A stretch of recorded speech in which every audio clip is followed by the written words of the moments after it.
Türkiyəli müğənni Güllünün Yalovadakı evinin pəncərəsindən yıxılaraq həyatını itirməsi ilə bağlı araşdırmalarda yeni detal üzə çıxıb.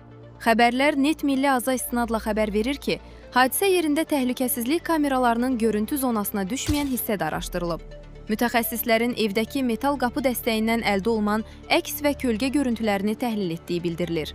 Bu üsulla evin daxilində baş verən bəzi hərəkətlərin müəyyənləşdirildiyi qeyd olunur.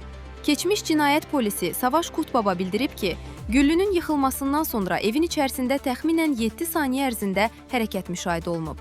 Onun sözlərinə görə, bu məqam istintaq baxımından əhəmiyyətli detallar sırasındadır. Hadisənin yeganə canlı şahidi olan Sultan Nur Ulu əvvəlcə gül tutun sərxoş vəziyyətdə yıxıldığını söyləyib. Lakin sonradan ifadəsini dəyişərək, müğənninin qızı Tuğyan Ülkəm Gülterin anasını pəncərədən atdığını etiraf edib. Hazırda Tuğyan Ülkəm Gülter anasına qarşı qəsdən adam öldürməkdə ittiham olunur. Onun barəsində ağırlaşdırılmış ömürlük həbs cəzası tələb edilir.